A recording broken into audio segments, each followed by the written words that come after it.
Olá, terceiro ano. Voltamos para continuar a aula de ciências e concluir este assunto. Nós estudamos na aula anterior sobre os consumidores, né? Os produtores, e agora nós vamos falar sobre os seres que utilizam o que não é aproveitado pelos consumidores, né? Então, não é aproveitado pelos animais consumidores. Quais são os seres que utilizam isso? Vamos lá. A próxima página, 76. Nem sempre os seres vivos servem de alimento para consumidores. Partes animais e vegetais perdidas, por exemplo, folhas, flores e frutos, né, caídos, pelos, casca de ovos, além de plantas e animais mortos, sofrem a ação de decompositores. Então, essas cascas de árvores, folhas mortas, plantas, né, que ficam caídas lá, elas sofrem a ação de decompositores. Quais são os decompositores? Os fungos e as bactérias. Os fungos e bactérias, então, eles são seres decompositores, onde eu estou sublinhando aqui porque você vai sublinhar também. E eles se alimentam de quê? De cadáveres mesmo, de restos de seres vivos, tá bom? Vamos ver essa imagem aqui. Por exemplo, os cogumelos são exemplo de fungos, né? O cogumelo é um exemplo de fungo, nós estudamos isso lá na primeira etapa. Cada pequena estrutura arredondada aqui é uma bactéria. Ela está colorida artificialmente, gente, no laboratório. Ela não é dessa cor. E está aumentada milhares de vezes para a gente conseguir ver, né, como é uma bactéria. Popularmente, quando algo está sofrendo decomposição, diz-se que está apodrecendo. A gente fala, não, essa maçã não dá para comer mais, porque olha aqui, já está preta, já está apodrecendo, não dá. O que causa o apodrecimento é a ação de um organismo decompositor, que ao se alimentar, agem sobre o material, originando os seres vivos. Quais são os seres vivos ali? Os fungos e as bactérias, e transformam este alimento. Então, por exemplo, uma banana podre, um pão com fungo, já que não dá para alimentar dele mais, tá bom? Vamos lá. Assim, os materiais que faziam parte dos corpos dos seres vivos podem ser novamente utilizados. Os decompositores são muito numerosos e estão por toda parte. Aonde que tem decompositores? Nas florestas, nas cidades, na água, no solo, no ar, por todo lugar. Onde existem materiais originados em seres vivos, há decompositores. Eu consigo vê-lo a olho nu? Não. Eu olho aqui, não consigo vê-lo. Os animais, aliás, os alimentos podem sofrer ação de decompositores e se tornar impróprios para o consumo. Olha aqui, este pão aqui, olha, não dá para comer um pão desse, né, gente? E essa laranja, essas manchas aqui, ó, sobre o pão e sobre a laranja, essas manchas branquiçadas, aqui cinza, são formadas por milhares de fungos microscópicos. Aí, quando essa laranja, nossa, tá cheio de fungo, não dá para alimentar, vai ter que jogar fora, que não é próprio para consumo. Vamos continuar. Aqui nós vamos pular este aprender divertido, porque essa atividade aqui teríamos que dividir em grupo e fazer na sala, tá bom? Então, em outro, não estamos no momento presencial, não dá para fazer essa atividade. Então, nós vamos pular este aprender divertido aqui. Aí, você vai lá para a página 78. Isso aqui ainda é da atividade, tá? Que iríamos fazer na sala. Aqui, antes de seguir, questão 12. Todos os seres vivos apresentam um ciclo de vida.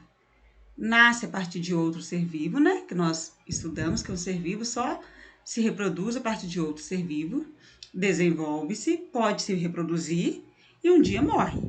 Observe na imagem o ciclo de vida de um galo. Aqui, né, do ovo surgiu o pintinho, aqui o galo adulto e aqui o galo quando já morreu. Letra A. O que acontecerá com o cadáver do galo após a morte? Aqui o cadáver, né? Ou seja, o galo morto. O que é que vai acontecer com ele após a morte, gente? Ele vai sofrer o processo de decomposição. Ele será decomposto, tá? Sofrerá o processo de decomposição. Pode escrever aí. Página 79, que é a continuação. E quais seres vivos que realizam esse processo de decomposição? Os decompositores, fungos e bactérias. Letra C. O que acontece com os materiais que faziam parte do corpo desse animal? Ou seja, os materiais que faziam parte do corpo do galo. Bom, eles são transformados, né, pelos decompositores e vai originar em água, gás carbônico e sais minerais que serão devolvidos para o ambiente. Então, a resposta completa. Vou falar de novo. São transformados pelos decompositores, originando água, gás carbônico e sais minerais, que são devolvidos para o ambiente. Aí você pausa para responder, tá bom? Questão 13. Os fungos podem agir sobre os alimentos e, nesse processo, os alimentos podem se tornar impróprios para o consumo, como vimos lá o pão e a laranja, aquele exemplo. Ou seja, estragar ou apodrecer. Para retardar esse processo, ou seja, para diminuir, né, os seres humanos desenvolveram algumas tecnologias. Por exemplo, o uso de geladeira, né, de congelador, de freezer. Que processo os fungos realizam nos alimentos quando eles estão estragando? O processo de decomposição, que você vai colocar aqui, ó, decomposição. Letra B. Dentre as alternativas a seguir, marque aquela que pode ser considerada recursos que evitam que os alimentos estraguem. Eu posso resfriar o alimento com o uso de geladeira e freezer? Sim. Vai evitar que esse alimento se estrague. Eu posso manter o alimento na mesma temperatura do ambiente? Não. Posso pegar a laranja e deixar ela aqui em cima aqui, do móvel 7 dias? Posso desidratar o alimento, isso vai retirar água? Isso vai combater o processo, vai retardar o processo de decomposição? Não vai. Posso manter o alimento úmido, molhar ele? Não. Vai até adiantar este processo de decomposição. Então, na verdade, aqui, ó, letra A, resfriar o alimento com o uso de geladeira e freezer. Questão 14. Imagine se todos os fungos e bactérias do planeta fossem exterminados, não existissem mais decompositores, nem fungos nem bactérias. Que consequência essa situação traria para a vida na Terra? Discuta com seus colegas. Aqui era só para conversar, né? Bom, não haveria decomposição, né? Porque não haveria fungos e bactérias para fazer este processo, e o resto de plantas e animais e cascas, né, e folhas, etc., iam continuar lá se acumulando no ambiente, né? E se acumulando no ambiente, mas não iria sofrer o processo, não iria passar por água, sais minerais, porque não ia ter decomposição, e ia diminuir o número de animais, né, no planeta. Porque os decompositores são essenciais também para a vida no planeta. Página 80. Já aprendi. O tamanduá-bandeira geralmente vive sozinho, com exceção da mãe e do filhote, que ainda está sendo amamentado. Ele captura as formigas e os cupins, de que se alimentam por meio de uma língua muito comprida, que ele enfia em buracos escavando em cupizeiros e formigueiros. Tamanduás-bandeiras dormem em meio ao capim. Eles estão em risco de extinção, principalmente pela caça ilegal, atropelamentos e queimadas. Circule os trechos do texto que abordam a relação que um tamanduá-bandeira estabelece com outros seres vivos visando a obtenção de alimento. Olha aqui, então nós vamos nesse trecho aqui, ó, que fala que ele captura, cadê? Formigas. Nós vamos circular isso aqui até chegar aqui no formigueiros, ó.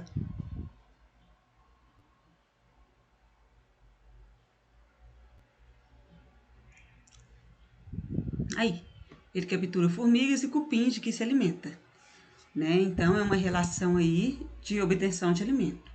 Agora, nós vamos sublinhar de verde o trecho do texto que aborda a relação do tamanduá-bandeira com outro ser vivo que não visa a obtenção de alimento, mas que favorece, né, é favorável a este animal. Então, de verde, nós vamos sublinhar aqui, olha. Os tamanduás-bandeira, aqui, deixa eu pegar o verde, dormem em meio a capim.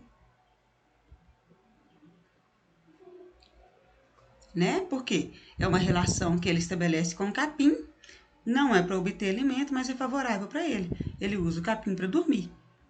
E de vermelho, um trecho do texto que aborda uma relação que o tamanduá-bandeira estabelece com outro ser vivo e que não é favorável a este animal. Vamos lá de vermelho, então? Aqui, olha. Essa parte aqui, ó. Deixa eu pegar o vermelho. Que fala que eles estão em risco de extinção, principalmente pela caça ilegal e queimadas.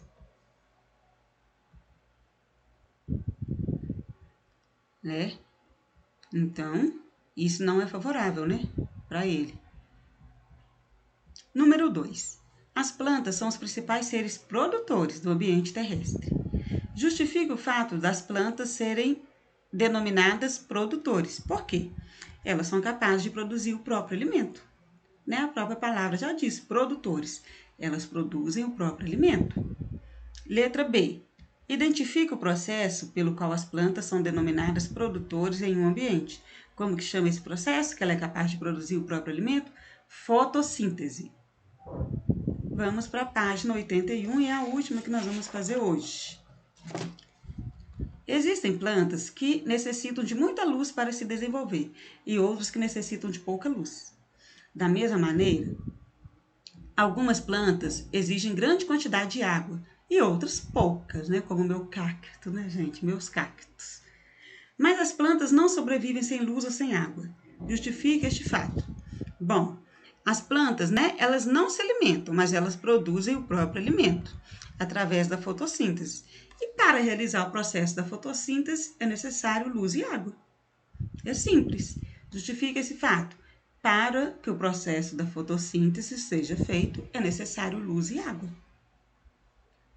Questão 4. Observe a imagem que representa as trocas de materiais de energia entre uma planta e o ambiente associadas ao processo de fotossíntese.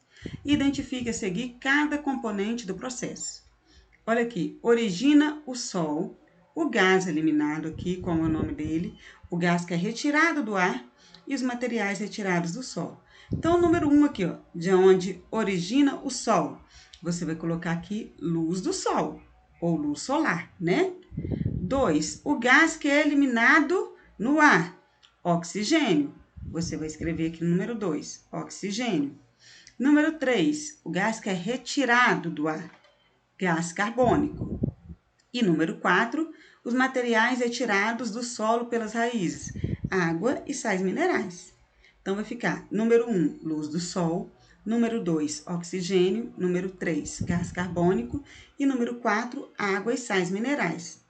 Nós vamos até essa página aqui hoje, até a página 81. Vai dando pausa no vídeo para você ir respondendo as suas, tá bom? Beijinhos e até semana que vem.